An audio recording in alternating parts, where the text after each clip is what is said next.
conversation is going to always be had, and it's great for debates because they want to compare errors, they want to compare players and who they've seen. The one thing that I know for sure, that I've been a part of 2 teams that's won the 2 hardest championships in NBA league history. The 2016 Cavs coming back from 3-1 versus 73-9 team, being down 3-1 versus one of the best teams that ever been assembled. 2-time MVP. 2-time MVP. And then what we went through in the bubble. And if you were not in a bubble, you don't quite understand it. All right, Chris Broussard is back with us again.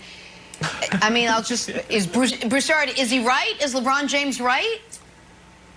First of all, I got to give LeBron props. This was a clever, subtle way of saying, I'm the GOAT without saying I'm the GOAT, as he did 4 years ago. So I'll give him props for that. But no, he's not right. Look, and I get the bubble situation. I think it was really hard on LeBron. We know how much of a family man he is. He said he didn't see his kids till he got out of the bubble. That is rough. We know he's a man of routine, as he said on the podcast. That's broken in the bubble. I get it. But I can also point to things that would have made it easier. No travel, no distractions, no hostile crowds to deal with on the road. And as a 35-year-old with 16 to 17 years of experience or wear and tear, really, he got a 4-month break in the season before the playoffs started. So that helped his body. And then the opponent that they faced. I don't blame the Lakers for it, but they faced arguably the worst team to ever reach the NBA Finals, and that was before the Miami Heat lost 2 of their 3 best players, Goran Dragic, who missed 4 of the 6 Finals games, and Bam Adebayo, who missed 2 of the 6 Finals games. So there's no way this was the hardest Finals to win, or one of them. Secondly, Golden State. If you want to say it's the greatest comeback in NBA Finals history, absolutely. If you want to say it's one of the most epic finals, absolutely. But I can't give you credit for being down 3-1. That Golden State team that won 73 games was not unbeatable, obviously, but they were down 3-1 in the Western Conference Finals to Oklahoma City. Oklahoma City choked. That's the only reason Golden State even got to those finals. So being down 3-1 to that team, I can't give you credit for that, especially when, if you look on paper, I got LeBron James, Kyrie Irving, and Kevin Love, and I got Steph Curry, Klay Thompson, and Draymond Green. I kind of like this trio over here with LeBron, the best player in the world. So the talent was very close. You didn't need to be down 3-1. So it was a great comeback, but I can't say it was definitively the greatest finals win or hardest finals win in history. Okay, Chris, look, I may contradict myself right here, so stay with me. And I want to focus just on this last title. I think it's both, right? Now, I think it could potentially be the easiest title for LeBron, and I think I said this when they were in the bubble and we were covering the bubble. Yep. And the reason why I said that is because in this moment right now, it comes down to leadership. So let's go to the NFL really quick. You got the Seattle Seahawks, the Pittsburgh Steelers, the Chiefs. The reason why the Saints, the reason why these teams are playing well is because of leadership. You have so many different protocols that messes up your routine. You got to be able to pivot every single day. You got to be able to lead young guys in the locker room. And when you look at the NBA, who is more equipped and capable than LeBron James and the Lakers? So for that reason, I thought that they were in a perfect position. They had the edge going into the bubble because of LeBron James. So I felt like this could potentially be his easiest title ever. Now, why is it hard? Why is it also the toughest? Because routine is everything. We're talking about this guy playing at a high level at age 36.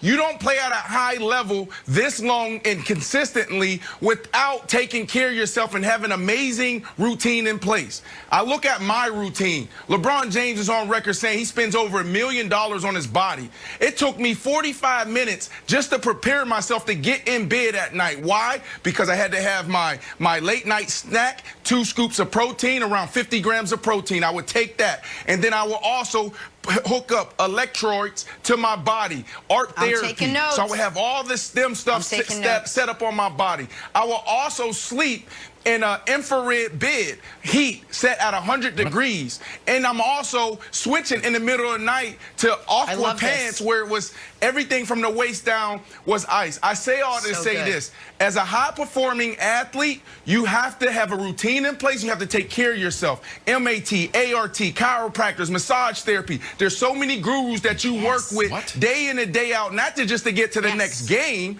but to get to the next practice. So for me, I'm probably contradicting myself, but on one end, because of LeBron James and his leadership ability and how he's able to evolve and pivot and just focus on the mission at hand, it was the easiest. And then on the other side, Kevin, it was the toughest because of the disruption and routine and being in that bubble. That's a lot of prep. Poor Jimmy Butler only brought that one little suitcase that he had to pack himself on the commercial in his cowboy boots. He didn't have any of the infrared, 100-degree bath. Okay, so Nick, the question is this. Does this matter? Does this matter at all? Do you give credence to how hard the level of difficulty of your championship should matter in the GOAT debate? Because, Broussard, you did a good job mentioning it. After they beat the Warriors, he did the little conversation, and he was like, you know what? That right there, that made me the greatest of all time. And everybody got early cuts of The Last Dance, and it was the Jordan, like, what? So do you think that level of difficulty matters? Of course it matters. And I'm going to put the bubble in a bubble. LeBron says if you weren't there, you don't get it. I wasn't there. I don't get it. I agree with Broussard as far as like the opponent in the finals. It was a atypically weak opponent in the finals. So set that one aside. And you guys are trying to denigrate the 3-1 comeback. Okay, let's pretend it wasn't a 3-1 comeback. I'll clean it up for LeBron. I beat the best team to ever be beaten in a finals. It's true. And how'd we beat them? Well, I went 41-16-7. Then I went 41-8-11. Then I went 29-11-11 with the best defensive play in the history of the league, and then free throw to ice the game. So whether it was 3-1, 1-3, 2-2, 0-4, don't matter. The best team to ever be beaten in a finals, I beat them. But here's what he's really saying, Broussard, and this is undeniable. LeBron's got 3 rings where in the finals, he beat a team that was far better than any team Jordan ever beat. Best team Jordan ever beat in the finals, 96 Sonics. It's a really, really, really good team. Don't hold a candle to the Thunder with KD, Russ, and Harden. Don't hold a candle to the 4 Hall of Famer San Antonio Spurs, and certainly don't hold a candle to a team that evidently was just ripe for the picking, the 73-9 Warriors with a unanimous league MVP as the defending champions. And if we want to take it further, Broussard, if you look at the 16 LeBron and MJ finals appearances, and we ranked all of the opponents, the 7 hardest belong to LeBron James. That's the point he's making, and he's right about it. So 3-1, not 3-1, bubble, no bubble. Throw that title out. He didn't need it. He was already the GOAT. But that is, I think even Chris Broussard, who when he's not a Clippers fan is a Michael Jordan fan, would agree with that. The hardest finals opponents are all on LeBron's side of the ledger. I would not agree with that. And I'm also a LeBron James fan, but that is just patently false. Just because the Nick Wright Tears Committee says so doesn't make it true. You just totally, that young Oklahoma City team where Kevin Durant, Russell Westbrook, and James Harden were babies, that team was better than any in the conference finals Jordan beat in the finals. Yes. Are you serious? Yes. There's no way. I am serious. You are overlooking the Utah Jazz, who beat great teams in the West to get to the finals. That's not how you measure a team. You don't just say, oh, they got this many Hall of Famers. They got that many Hall of Famers. How about wins? How did they work together? How did the chemistry come together? Those Jazz teams, wins can depend on the weakness of the league at that time. I mean, seriously, look, in San Antonio, Tim Duncan was well past his prime. He when was the Miami first team Heat beat All-NBA. San Antonio in the finals. Wrong. Look it up. He was wrong. well past he was his first prime team at that point. He's first team All-NBA. And Kawhi Leonard He's a top was 5 a player in babe. the league. Stop it. Correct. Stop. Oh, I agree. Kawhi wasn't that good. There's no I way agree. he was in his Now, prime that's a that good year. take. I agree. Kawhi was not that good. All right, by the way, because America demands it, actually, Broussard, I've got something for you. You go ahead. Sorry. Go ahead. Nick, one of the finals that I would say was one of the hardest, if you want to go that route, it was also against LeBron. And that was the 2011 Dallas Mavericks with one great player in his prime, Dirk Nowitzki, beating 3 of the best players in the world, that is 3 correct. future Hall of Famers. That, I mean, so Broussard, I got we something can look for at you. this many ways, I got something for you. But how do you... Hold on, Broussard. I got something for you. The hardest championships ever. Let's show them. We got a top 3. Bronze medalist, the 2011 Mavs. Do you know what the 2011 Mavs had to do? In round 2, they beat the back-to-back champion Lakers. Get out of here. Round 3, they beat Oklahoma City, who evidently KD, Russ, and Harden weren't any good in 2012, so they must not have been good in 2011. I thought they were pretty awesome. Round 3, they beat LeBron, Wade, and Bosh.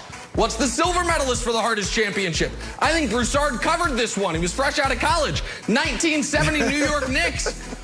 First playoff series, they beat Earl the Pearl Monroe and Wes Unseld. Second playoff series, they beat Kareem, at the time Lou Alcindor. And in the finals, they beat Jerry West, Elgin Baylor, and Wilt Chamberlain.